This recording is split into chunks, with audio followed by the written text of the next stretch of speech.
વાવે ગુજરાત તેમજ green Gujarat clean Gujarat ઝુંબેશ અંતર્ગત Ankleshwar notified area authority, Ankleshwar industries association, લઘુ ઉદ્યોગ ભરતી અને ગુજરાત પ્રદૂષણ નિયંત્રણ બોર્ડના સંયુક્ત ઉપક્રમે વૃક્ષારોપણના કાર્યક્રમનું આયોજન કરવામાં આવ્યું.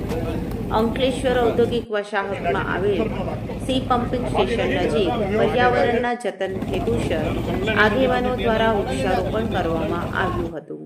આ પ્રસંગે અંકલેશ્વર ગુજરાત પ્રદૂષણ નિયંત્રણ બોર્ડના રિજિયોનલ ઓફિસર ડોક્ટર જિજ્ઞાસા ઓઝા, લઘુ ઉદ્યોગ ભારતીના બળદેવ પ્રજાપતિ, કિશોર કાછડિયા, અંકલેશ્વર ઉદ્યોગ મંડળના secretary Nilesh Patel, fire and safety કમિટીના ડેનિશ બુથ, એન્વાયરમેન્ટ લાયઝન કમિટીના વાલમજી દેસાઈ, ઉપેન્દ્ર પટેલ, અંકલેશ્વર નોટિફાઈડ એરિયા ઓથોરિટીના ચીફ ઓફિસર ચિંતન પટેલ સહિતના અધિકારીઓ અને આગેવાનો ઉપસ્થિત રહ્યા હતા. ઉપસ્થિતો દ્વારા પર્યાવરણ બચાવવાનો સંકલ્પ લેવામાં આવ્યો હતો. રોજ અંકલેશ્વર જીઆઈડીસીમાં સી પમ્પિંગ સ્ટેશન ખાતે નોટિફાઈડ એરિયા, જીપીસીબી, જીઆઈડીસી, લઘુ ઉદ્યોગ ભારતી ને એઆઈના સંયુક્ત ઉપક્રમે વૃક્ષારોપણનું આયોજન કરવામાં આવેલ છે ને ખૂબ સરસ રીતે 151 ઝાડનું વાવેતર કર્યું છે ને આ અભિયાન અમારું ચાલુ રહેશે ને અમે આવીશું ને જેટલી બી જગ્યા જ્યાં મળશે ત્યાં વૃક્ષોનું વાવેતર કરશું. નમસ્કાર, હું ડૉક્ટર જિજ્ઞાસા ઓઝા, પ્રાદેશિક અધિકારી ગુજરાત પ્રદૂષણ નિયંત્રણ બોર્ડ અંકલેશ્વર.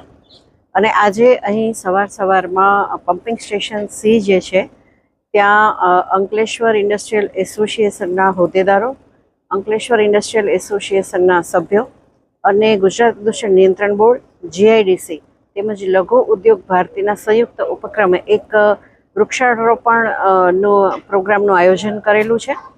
આ વૃક્ષારોપણ કરવા પાછળનો હેતુ એ છે કે અત્યારે સ્વચ્છતા પખવાડા ચાલી રહ્યું છે, તો સ્વચ્છતાનો સીધો સંબંધ પ્રદૂષણ નિયંત્રણ સાથે છે. હરિયાળી જે છે હંમેશા વાતાવરણને સુંદર અને સ્વચ્છ રાખે છે. તો હરિયાળી જે છે એ હરિયાળી અંકલેશ્વર જીઆઈડીસીમાં વધે એ હેતુથી આ પ્રોગ્રામનું આયોજન કરવામાં આવેલું છે. વૃક્ષો જે છે એની ખાસિયત છે કે આપણને નાની મોટી મદદ તો કરે જ છે, પણ સાથે સાથે જે પ્રદૂષકો છે પ્રદૂષકોનું પણ શોષણ કરે છે. ખાસ કરીને વોલેટાઇલ ઓર્ગેનિક કાર્બન અને વાતાવરણમાં રહેલી કાર્બનની અશુદ્ધિ જે છે એને વૃક્ષ શોષી લે છે અને આપણને શુદ્ધ વાતાવરણ આપે છે. સાથે સાથે વૃક્ષ જે છે એ આપણું હેપીનેસ ઇન્ડેક્સ પણ વધારે છે.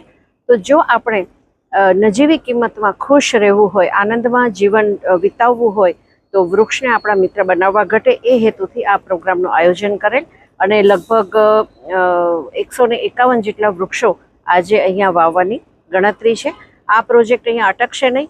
અંકલેશ્વર જીઆઈડીસીની અંદર આ પ્રોજેક્ટ જ્યાં અને જ્યારે સમય મળશે ત્યારે અમે આ પ્રોજેક્ટને આગળ વધાવીશું અને આ અમે ટાઇટલ રાખ્યું છે કે વાવે ગુજરાત.